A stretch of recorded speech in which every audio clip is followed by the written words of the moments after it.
Wani.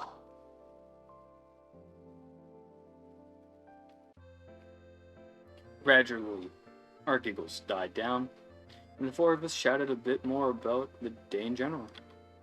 Eventually, Damien and Liz headed their respective ways, with Olivia deciding to stick around. Most of the schools filtered out to their various home to their various homebound rides, or to their after-school activities, leaving Olivia and I all alone. Hey, I'll roll with you. Really? I mean, I don't mind, of course. And it's nothing. Home is only a few blocks away anyway. Besides, I'm sure someone would beat you up and take your lunch money if I didn't. There's plenty of time to make it to the next train, so the two of us take it easy. The sun finally managed to break through the autumn clouds, making the walk almost unseasonably warm. Man, thought the last day of summer was weeks ago. Heh, it was. I don't mind it staying warmer longer, though. Feels pretty great to me. Olivia gives her chair an extra hard push, letting herself glide unaided, for long enough to stretch out her arms to bask in the sunlight. I might have figured you'd like the heat.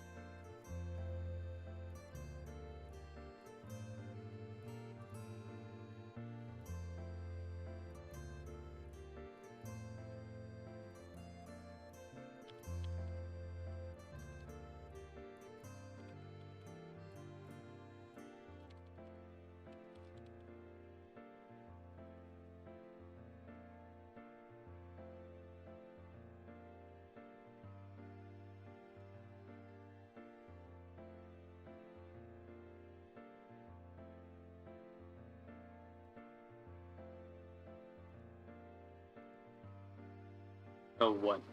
Because I'm a dino? No, not like that. I'm just playing. Relax. Pretty touch on that stuff, aren't you? The two of us finally make it to the train platform, nestled as it is off the main street. Into the train a few blocks away, our walk timed up with its arrival perfectly.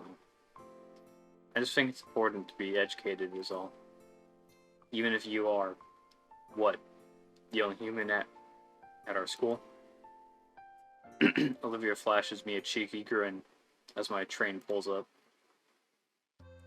I've got to admit, but her mischievous nature is a little infectious. As the train doors open, I leave Olivia with one final jab, something I know she'll appreciate. Hey, whatever you say, Hot Wheels. I neatly dodge out of the way of her slashing claws, stepping smartly onto the train as the door closes. Ankle, you son of a bitch. Get back here.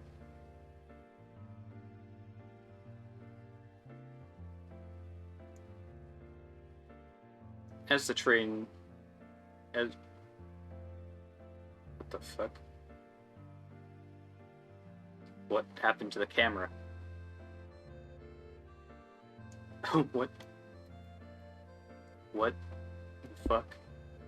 Still giggling, I managed to squeeze myself into a seat next to the yellow-scaled woman smelling faintly of hot dogs. You know, I might pay for that comment later. But the look on her face was totally worth it. What happened to the camera?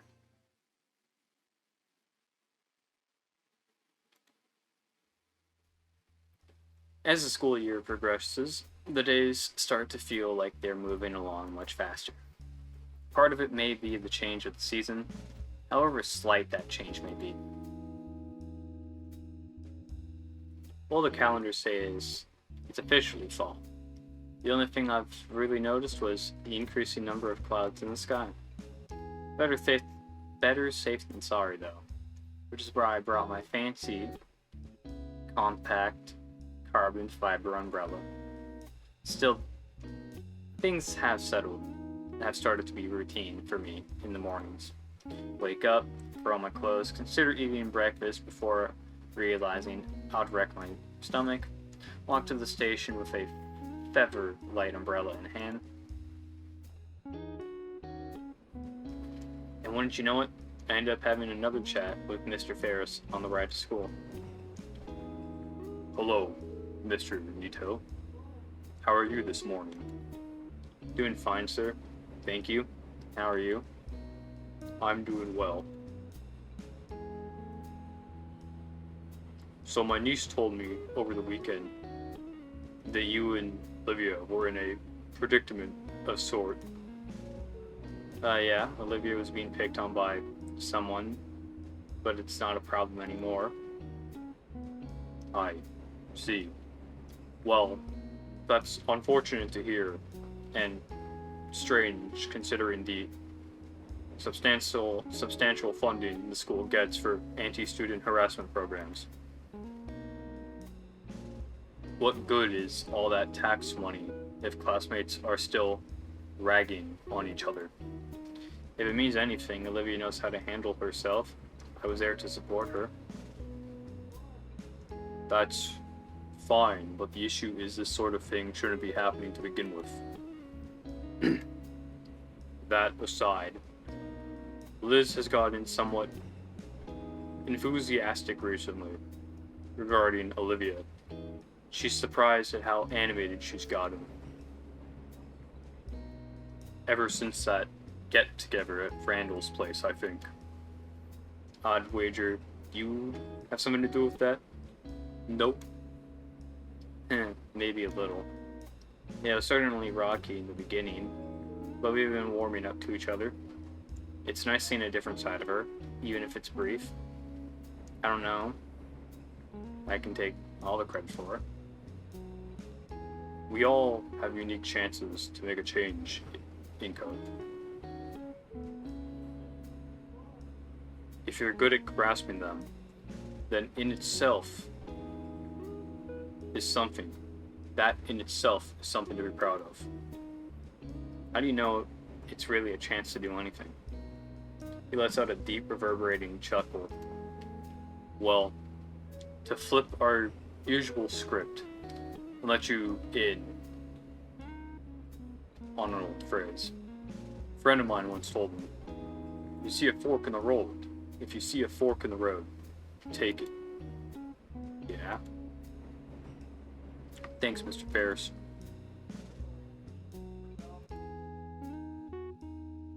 Like my morning, the school days have become a routine as well. It's late for PE with Damien. See Olivia's new doodles and sketches in art class. Watch Liz lose her mind tutoring Damien at lunch. Talk shop with Ben.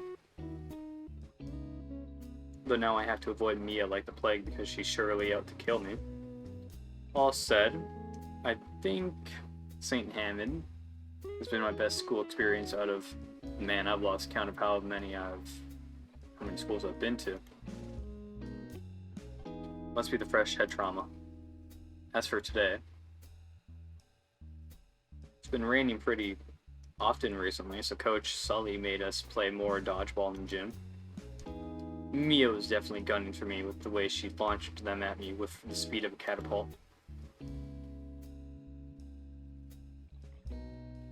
I rest in Edikin's class, popping my spine against the curve of my chair. Apparently today's a short day because of some assembly, so the period will end much earlier than usual. It also means we get most of the period to slack off, do homework. I glance at the desk next to me in the hopes of catching Olivia's latest artistic masterpiece. When I notice she's not drawing, instead, only fidgeting. Hey. Olivia, you seem a bit nervous. Everything alright? Oh, yeah, sorry, it's just that I've been hearing rumors that the school's shared drive might have been corrupted. Wait, really? Yeah, really. How would something like that happen? Not sure, but I'm scared that it might have messed with the art contest submissions. I think you should check out your entry on the website just to make sure it's okay. Technology, don't fail me now. With the urgency, I take out my phone and type in the school's website. Fast fingers lead me to the art contest. Can this loading bar go any slower? Finally, the page loads in and... oh. Looks like the submissions have been closed. What? I hold the phone up for Olivia to show her the page. The submissions have been closed since voting started last week. Oh. I thought Mr. Edin had spooked me. Olivia is all seized up.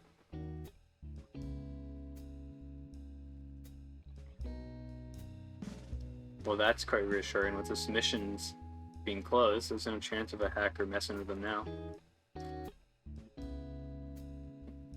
Olivia doesn't seem convinced, still drumming her fingers on her desk. Hopefully she'll feel loads better when the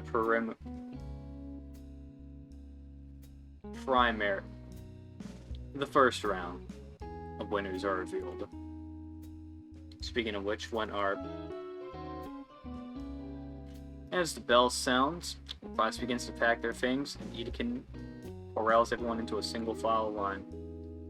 Alright everyone, we have an assigned row, so stick together. Before I join the rest of the line, I look back at Olivia, who seems to be stalling. Come on, I'll walk with you. That seems to stir something in her, and she glances up to me, while hastily shoving a notebook into her bag. Yeah, I'm coming. As we head out the door, I notice Olivia shuffling in her hoodie a lot.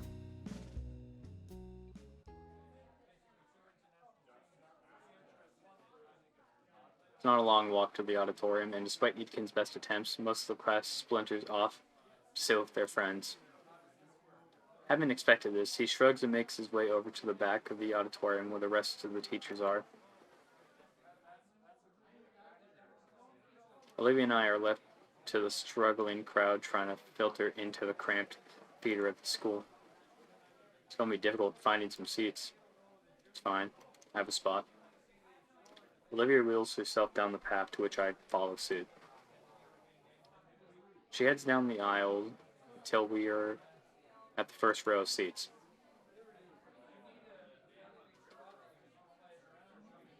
There's a vacant spot where a typical seat would be, with a faded handicap sign.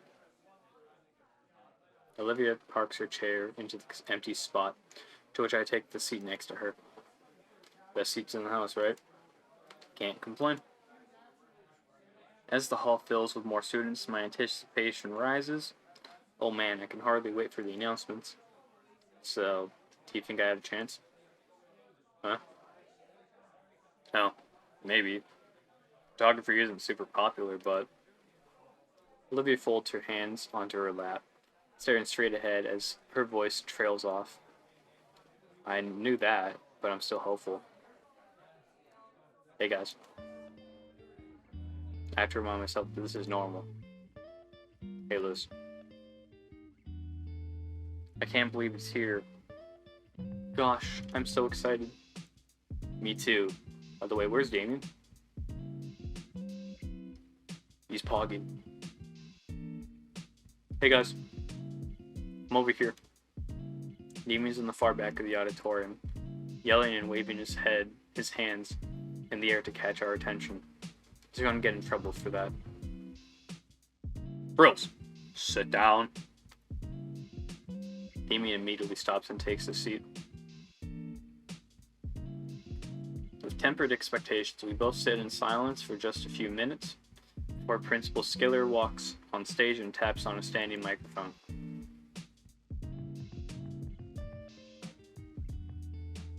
Okay, everyone.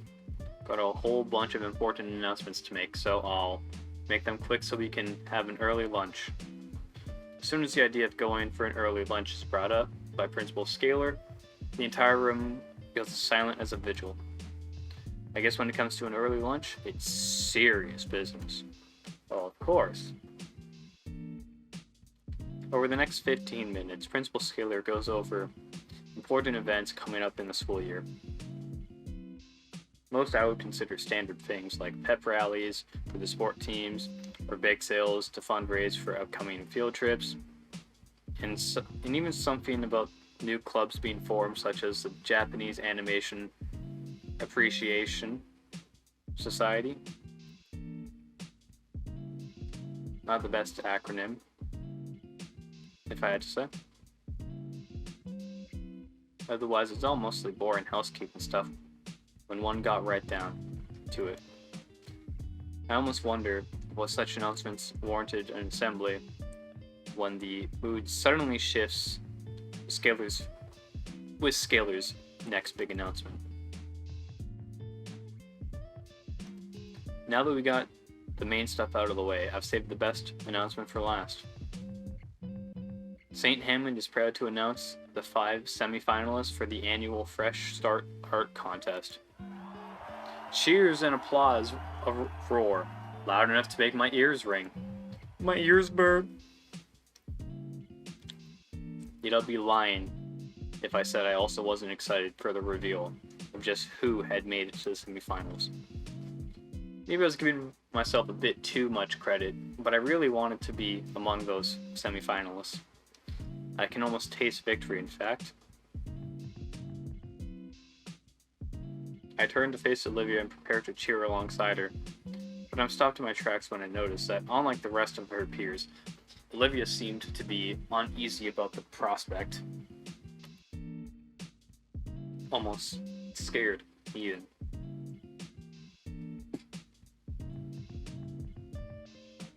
Before I can ask Olivia why her sudden change in mood, Scaler continues with her next words, cutting my train of thought off. And here we have the 5 semifinalists. The pieces of the 5 skillful students who had beaten all the other competitors came up, followed by the names of the victors right above them. Alas, I see no photography submission in sight. At least I gave it a shot, right? Aw, man, I didn't make it in. Liz's neck droops down like a melancholy noodle. Can't help but feel pity for the bummed out bronchiosaurus. Checking my phone, I see. Tell Liz to come back here, bro.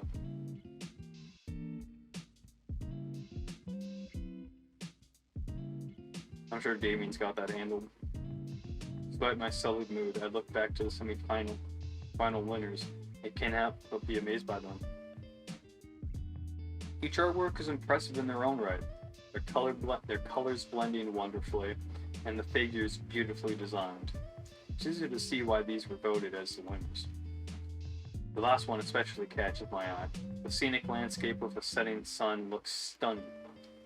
If not for the slight stylization of the skyline and fantastical color palette, it could possibly pass off as a real photograph with some filters pasted on it. I'm no art critic yet, but if I were, I'd label it as a masterpiece and easily the best out of them all. Let's give our winners a big round of applause. The auditorium fills with the usual kind of clapping one would expect in the event like this. Polite with an underlying tone of disinterest, though, one person felt compelled to constantly make a piercing high whistle. We will be displaying the winners' art pieces in room 237. You're welcome to view them during lunch and after school today. Oh, neato. Principal Scaler continues the rest of the assembly, announcing other events for the school and other minor reminders. Behind me, I see the teachers start psyching themselves up for the Herculean task of getting some 200 hungry dino teenagers out of the room and towards lunch without anyone getting killed.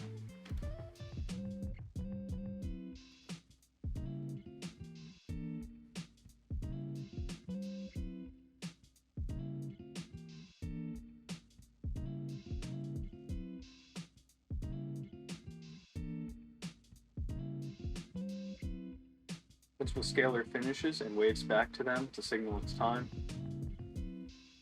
Alright, we're going to start journeying to lunch. You all know how this goes, so no, just going for the innings. Being in the first row, we're the first to get up. Follow behind Olivia until we make it to the hall.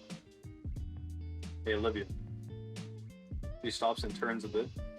Jeez. She's still anxious about the sight thing, right? Looks a little pale. I want to check out the winning paintings a bit more. Want to come along? She considers for a moment. No. Go on without me. I need to use the restroom. Alright. See you at the lunch table then. Olivia nods and starts off down the hall, following the flow of students towards the lunchroom. Let's see, the principal said it was room 237.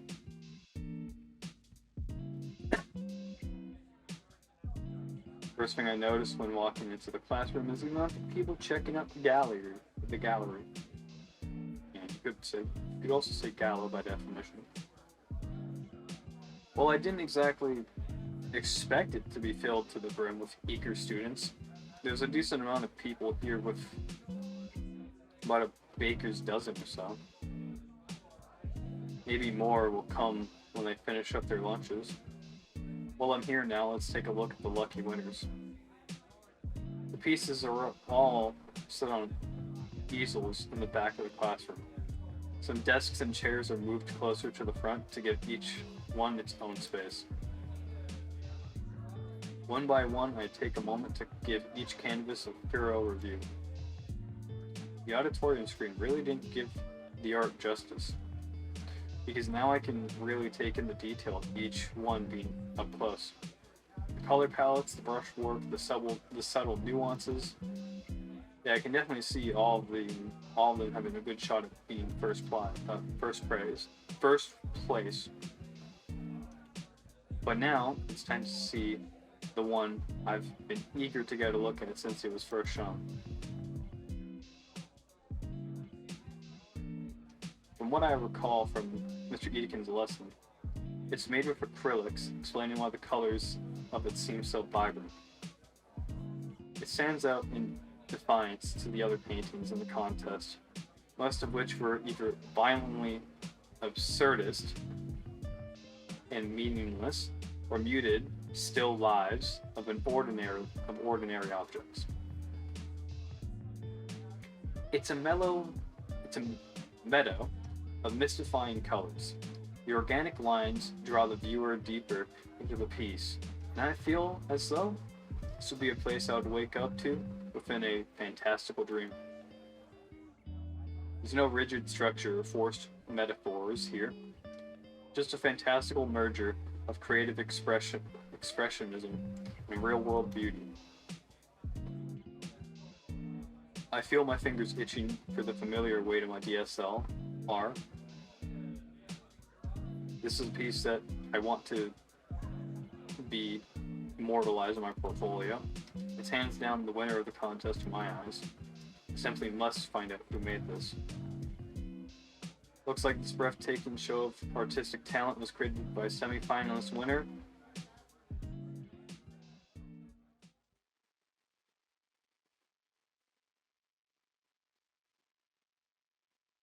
That ain't me, dog.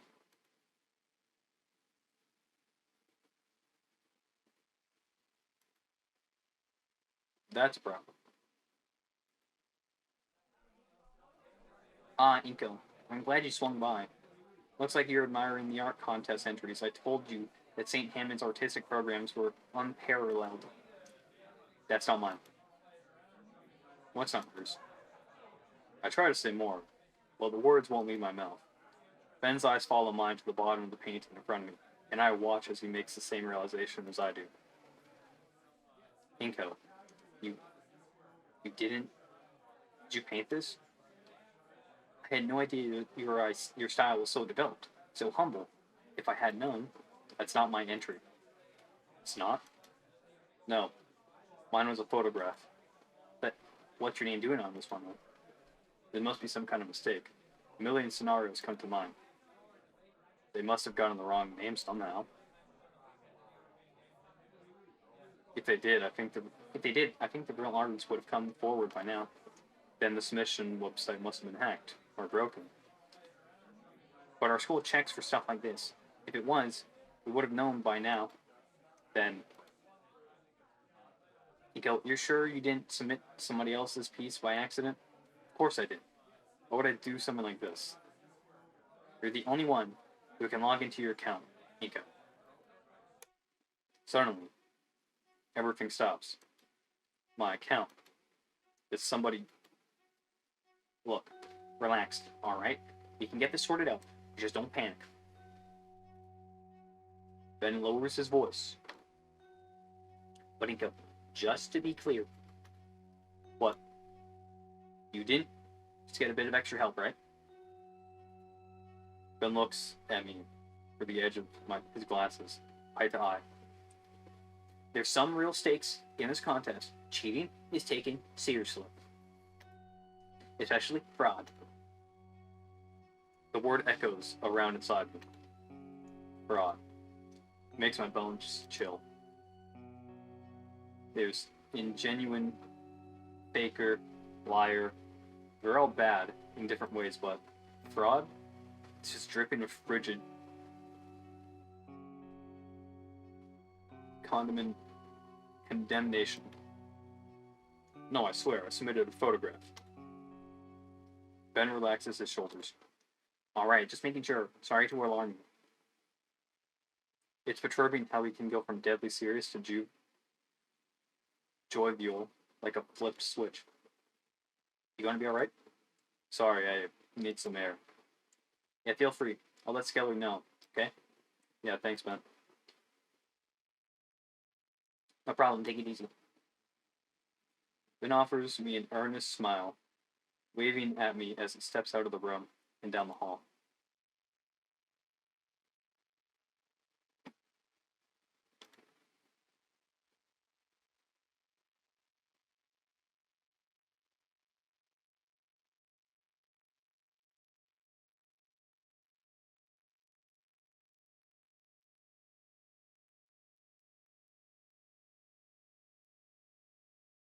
After some time, I followed him, shambling down the hall as I try to make sense of what just happened.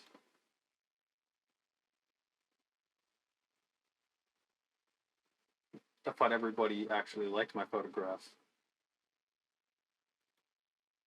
But they all thought I was some kind of expert painter instead. I don't even know how to express it. I feel empty. I thought maybe my hard work was finally paying off, but I submitted the right entry. So what happened? Did somebody change it? And if so, how? It's such a good piece, too. What even is there to be gained by putting my name on it? I wander aimlessly through the halls. The thoughts of missing lunch passes through my mind, but there's a different sort of emptiness pervading my stomach. Why is it rattling me like this? Man, it's not like I'm in trouble or anything. Ben's helping me sort this out. I'm at a loss of what to think right now. Oh crap. Olivia mentioned something about the server issues before. I couldn't see my submission, but was it just that? Maybe Olivia was right to be worried. Well, duh. Why else would she be so nervous? My aimless walking leaves me outside the principal's office in the gala. There's that one cityscape painting from the start of the school year. The very first painting I ever saw here. And it's still one of the best. Vibrant cityscape that morphs a rigid structure of urban planning into a soft and inviting utopia is viewed from the eyes of a child. Sky above the city is a beautiful shade of crimson, with radiant clouds clustered along its length. If the art contest submission was the best painting I've ever seen, then this one comes close. I can only imagine the acolytes she must have gotten for painting this back then. You know, for a while, I got to have that experience. I got to step in the shoes of an artist much better than myself. Maybe that was the intent. All the praise, approval, everything I've been wanting. Just for a while, it was given by an anonymous stranger, whoever that may be. Actually, this gives me a bit of an idea. If I'm clever and Olivia's up for it, this can be a cool way to get her to show off her painting more. Everyone would like that. But that's what she needs. I could act like a personal publisher for her so she doesn't have to deal with people. Huh. Wait a second. I peeled down the empty hallway. I need to find Olivia. She couldn't possibly. But why me? Why would she? Thinking about it only increases my worries and desperation to find who I hope to rapture Jesus isn't the culprit. I have hazardly checked all the places where Olivia could be, but can't find her anywhere. My hunt for the baryonyx leads me to the second floor of the atrium. It feels like there's a lead brick in the pit of my stomach as I internalize my current situation. The soft pattering of rain hitting the window grabs my attention to see a gloom-covered volcano outside. My eyes wander along the school's pathway, covered in mud thanks to the earlier rainfall. Wait a minute. Those look like tracks in the mud. Burst for the main entrance doors, and I met with the feeling of droplets hitting my head. Outside, a dark overcast has rolled in. The forecast called for on and off rain during the day, with pretty gnarly clouds. Makes it almost look like dusk is around. Crap, what am I wasting time for? Follow the trail with urgency, fearing that the rain will wash it away. Looks like it goes down the whole pathway. I ignore my clothes becoming progressively damp and the water collecting on my shades. Eventually, I round the curve that leads to the bridge and see a distressing item at its end.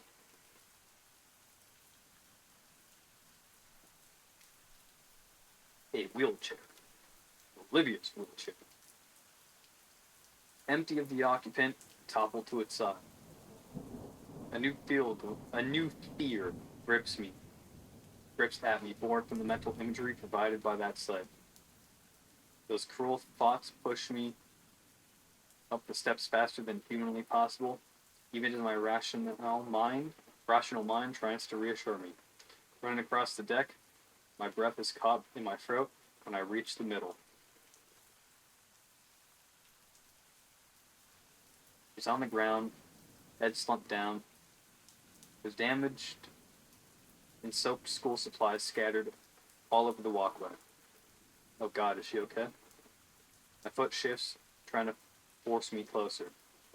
Slowly, her head lifts up to the sound of my shoes squelching on the floor. Nico? Her tear-stained eyes stare at me with a dead expression, and her voice sounds weak. Olivia? I feel like I could finally breathe again. Slowly, Olivia pushes herself up, and I notice she's lying on top of a pile of paper shreddings. The feeling of relief slowly fades away, and remember that's why I was looking for her. We stay silent, only staring at each other as the rain continues to bear down on us. She simply sits there, letting herself grow more and more soaked from the rain. Do you want to talk? No. Not out in the open. Grab my compact umbrella from the backpack and unfurl it. doesn't do much to dry Olivia off, but at least she's not getting more soaked. The umbrella is placed between us and the elements against the ledge, forming a personal canopy above us. Here, now we're alone. There's space next to Olivia to take a seat.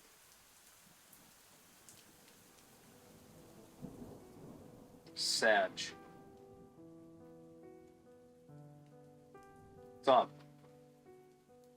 We sat down together before, but sitting on the ground in the rain, in the room, it's just a little claustrophobic.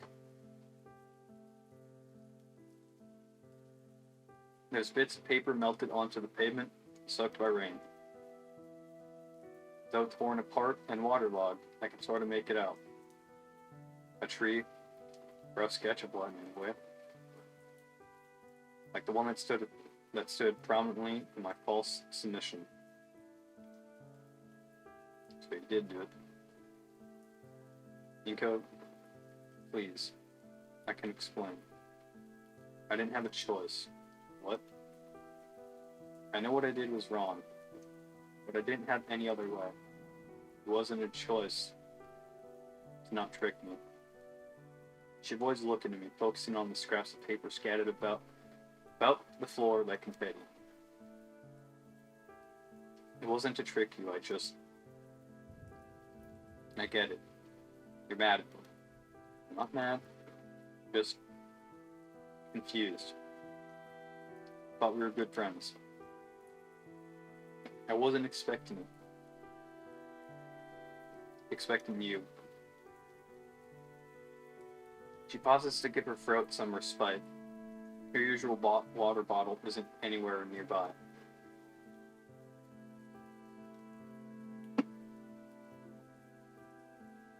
A shaky breath escapes her mouth.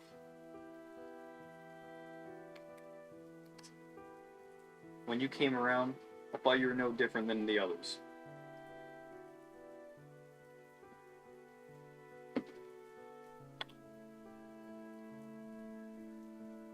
That you were some self-centered, pretentious midwit who only cares about his image. That's when I got the idea of using you to swap out your art with mine. You didn't seem like the kind of person who cared about how he gets the attention from others, just that he gets it. The description of my character feels relatively reductive, but the ache in my chest tells me it hits a little too close to home. But that's not what I think of you now. Edin's the one person I can trust. So when he went to bat for you, seeing you make good friends, I was worried. What's so special about this guy? I honestly got scared he'd be wrong. That you'd just be like everyone else. And I'll be setting myself up for failure. But worse than that, Inko, I was afraid he'd be right. And I'll have to face what I had done to myself. And now I've gone and done something like this.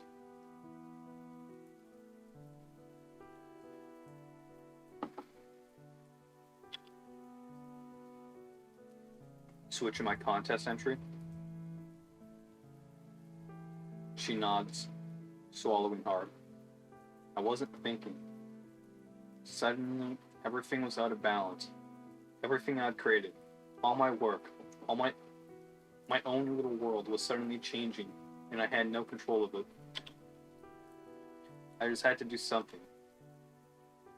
I didn't know I was doing that. I'm sorry. She stops to process my words and continues.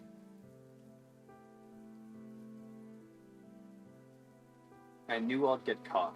It's stupid. I was hoping for it even. Someone to figure out that it was swapped so it would be changed and everyone would be none the wiser. She turns to face me with silver eyes filled with tears. I'm sorry. Please don't hate me. I just don't want to go back to being the person I used to be. The person who didn't care about hurting you. Her head tilts downward with a violent hitch of breath.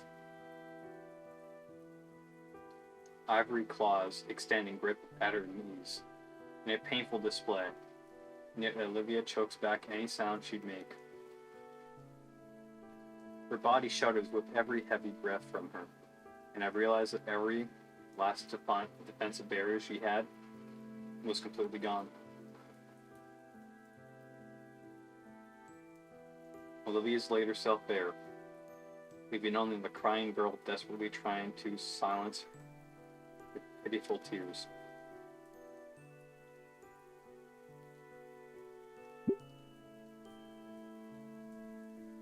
I assume that was an important decision. Faced with those unbidden words from Olivia, I'd have to be a heartless bastard to do anything but accept her apology. I mean,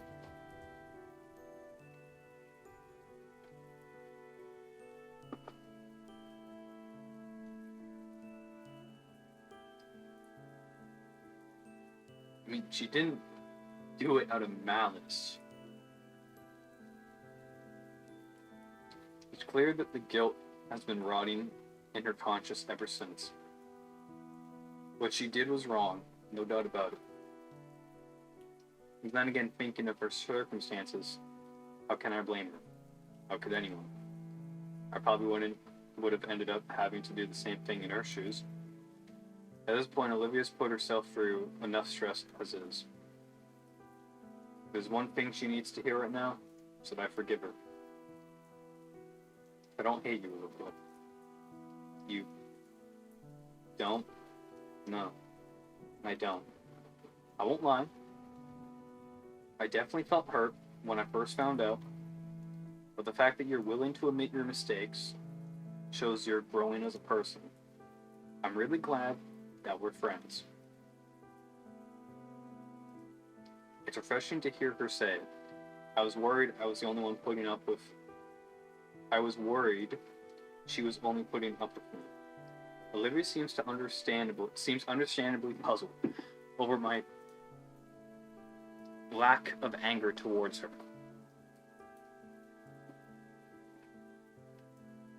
I figured you'd be more upset. Is this just your pity? If so, I don't want it. It's not pity, Olivia. I'm accepting your apology. I don't want you to feel guilty about it. The sooner we can put this all behind us, the better. But I can tell you're a good person. So don't worry about it. Alright? I offer her my biggest smile. Olivia slowly nods. You put it that way, I guess. But still, truth be told, I deserve to fail. To actually face consequences. I'm such a fucking fraud. All over a damn painting. Olivia, you did what you thought you had to do. And you're saying sorry for the consequences. That's all that matters. I scooch closer to Olivia.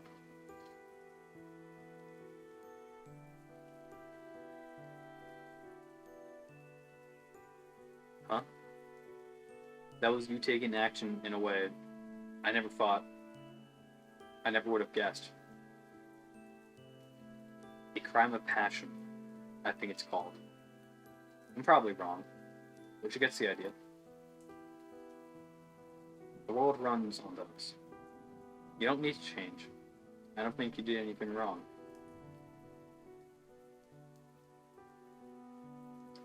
She leans her head against the wall of the railing before looking at me with a half smile. Thanks. You're right. I'm just throwing everything away like an idiot. I'm just scared. I'm here with you. I coax the rest of the tired grin from her, and she looks down at the shredded papers again. After that, after everything was said and done, things became quiet. Beneath the solace of my umbrella, we relaxed together. At least until Olivia began shifting uncomfortably. I sit and watch as she takes her calves and shifts them to her side with one hand. Her tail comes around and presses into the paper-filled floor before her, keeping her upright as she starts to lean forward. Finally, with the strength from her tail and one arm, Olivia lifts her hips from the floor and swings her shins fully beneath her. She smiles as she kneels over me. You just want to sit there? Crap. Guess I was gawking stupidly. But it's just so fascinating seeing the girl maneuver herself in these odd, yet well-practiced ways. I'm kind of jealous. Actually, I wish I had a tail to do some of the things she does. Press my hands down on the floor and push myself up. I don't know why I thought to stand, but instead I shifted myself to a kneeling position too. We're face to face now.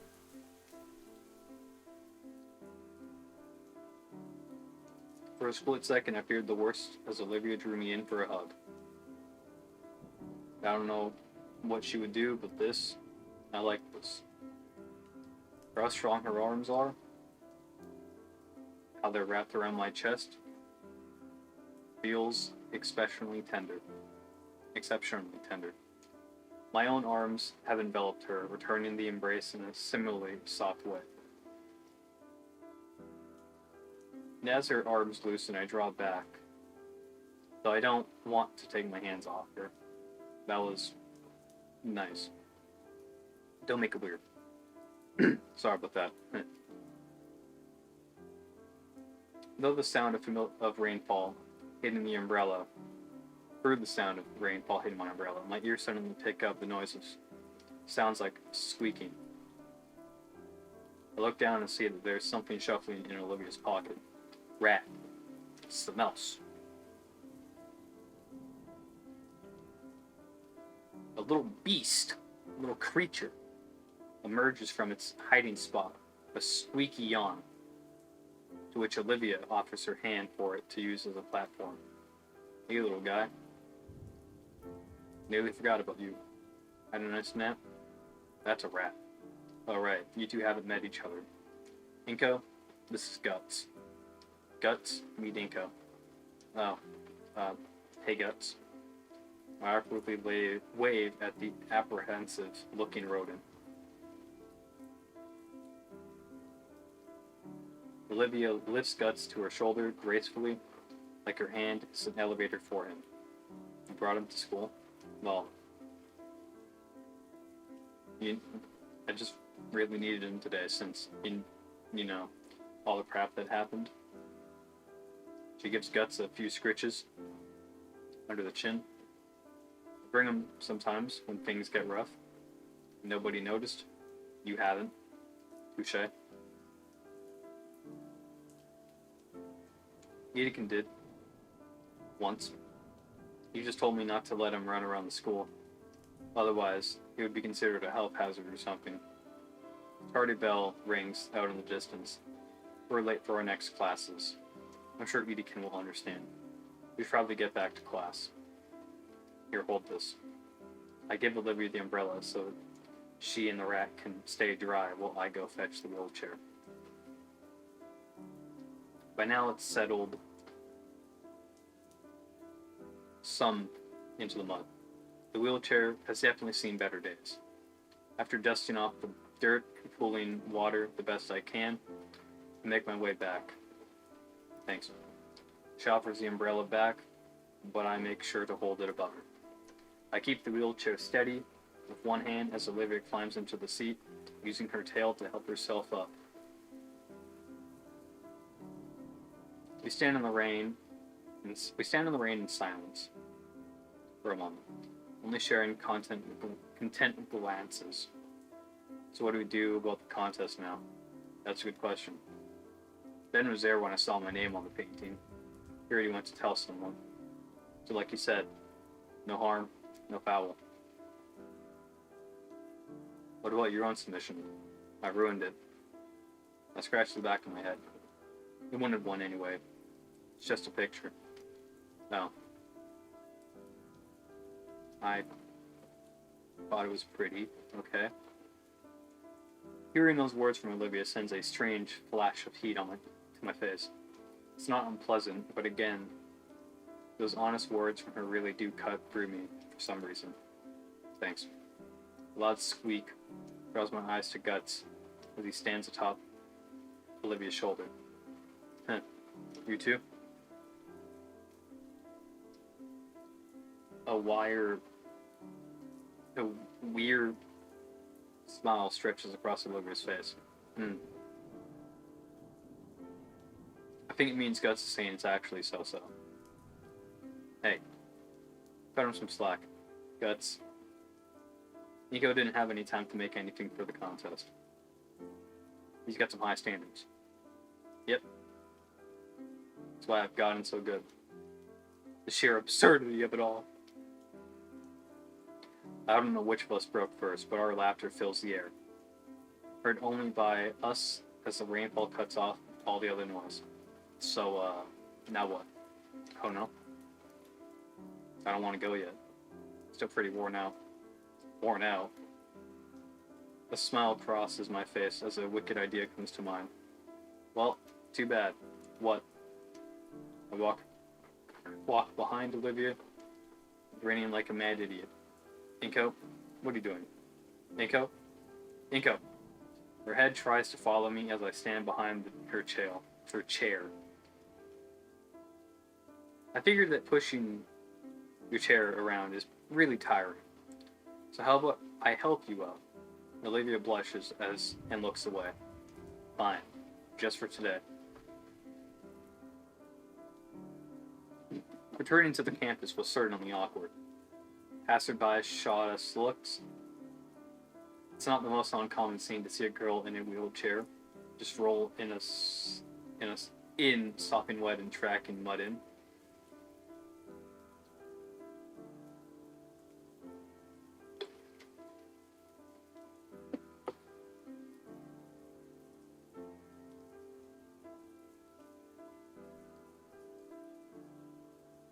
More likely, though, it was because said girl had taken to using my umbrella to hide herself from those looks. She was already extremely red in her face. It was a conundrum. Drop the umbrella, let people see her, or keep it up and draw more attention. I shall name it the Nito Theorem. She's going to kill me if I ever attempt to publish it. But making our way back to Olivia's current class, she simply shook her head, still concealed head. I didn't really have much of a choice. From all that I knew of the girl, her last classes were all in the upper levels. And she was in possession of the elevator key. And I was in possession of the weakest knees here in St. Hammond, at least according to Coach Sully. So I wheeled her to my current photography class. On the way over, she keeps bending her head back to peek at me, like she's making sure I'm still there. Knocking on his closed door, the petrosaur professor didn't even bat an eye at the poorly hidden girl. Simply stepped aside to let us through. Ben was looking our way, but I chose to pay him no mind. After everything I heard, Olivia didn't even register he was there. She simply rolled herself to the back of the class and through a door into what I had always guessed was Edin's supply closet. You know what? I'm an idiot. It's a dark room, isn't it? Stares at my other classmates, abated, thankful, as our teacher continued his lecture. Taking my own seat, I focused on Edin. As much as I could, at least, my muddled thoughts kept distracting me the whole period.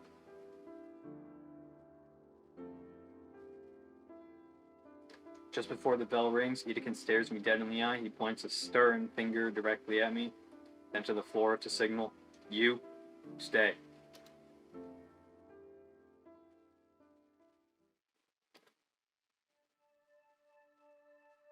Once everyone has left, he closes the class door and locks it. So, care to explain? Explain, sir? He opens the door from the back and signals to Olivia to come out. The mud, the drenched clothes, the declaration of sanctuary. I was having a bad day. She's looking a bit better, still drained, but she's not shivering. Her rat sits on her lap, and Edin extends a finger down to scratch him under its chin. I can see that. He takes a seat against a nearby desk and waves the hand for Olivia to go on. When she doesn't, he shifts his hand to me. I look between the two of them. Mr. Edin's expectant leer, and Olivia's pleading eyes. Alternately, I shake my head in the negative. I just helped Olivia get out of the rain. Of course. He slouches further up top the desk. I can tell you some other time? Can I tell you some other time? Sure. Whatever it is, it looks like you've recovered pretty well.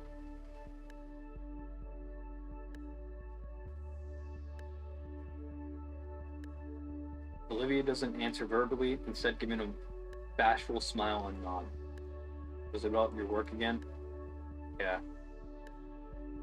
I know this girl.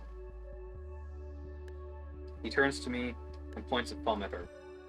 You know, the work she's so concerned about absolutely wrecks the grading curve in my class. For the sake of the other students, I had to put a limit on extra credit assignments. Really? Yeah. Never before would I even consider such a restraint. Why punish someone for working too hard? I think to myself. And 4 years ago, this little green goblin comes rolling into my class. Half a semester and more than a few angry calls from parents later, my hands were tied. Young lady simply does too dang much.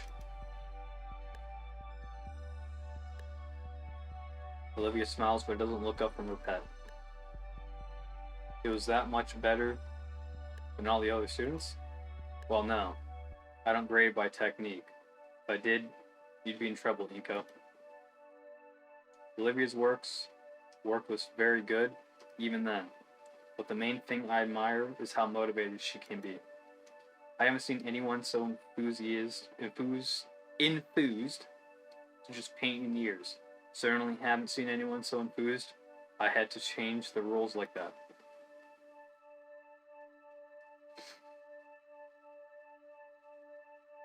You were worried it'd stop me. Was I? It definitely sounds like me. But it didn't stop you. Not even a little. Heck. That year, you even got me to see some things differently. I don't think I ever did anything like that. You did. You came in after class the Friday before Mother's Day. Take a look at this. I'm handed the quill pen, and the first thing I note is how soft the feather portion is. It's the special pin you always use. It's actually for my wife. Well, inspecting it closer, I can see more of the intricate details. From the faded engravings on the shank to the maintained but worn point.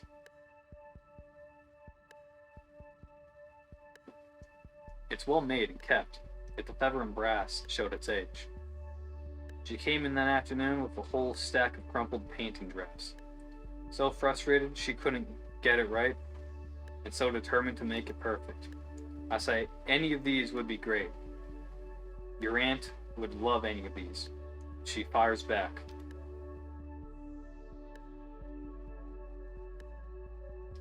If it's not good enough for me, why would it be good enough for someone I love? I do not have an answer. So I tell her to take a step back, take a few hours to go over fundamentals once more, send her home to try getting it right over the weekend, and come Monday she returns and hugs me the first thing. That Friday night, though, what she said was on my mind.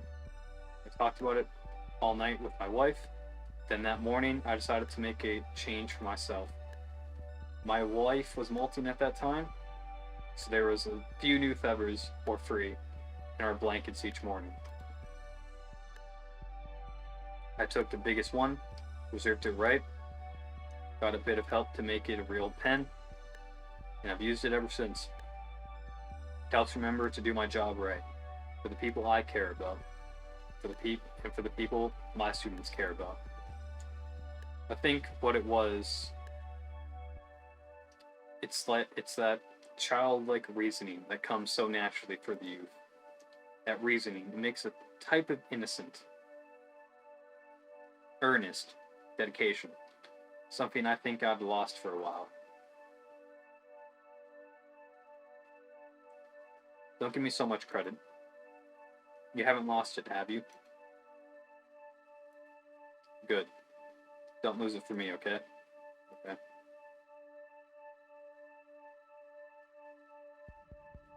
Edin yawns and stretches. You feeling alright to go to your next class? Yes, I'm ready. Great. He claps a hand over my back. We should do this again sometime. Edin ushers us out of his class. As the late bell trills, handing us a note he'd rapidly scrawled on. Miss Procklin didn't seem enthused to see us come in late, but sighed as she read the note from Edin. As I took my usual spot, I felt something odd in the corner of my eye. Looking up, it was to see Olivia looking my way, that smile on her face, the one that spoke so many words that I couldn't figure out what. All I could do in turn was to try and match it before focusing on Miss Procklin's latest lecture.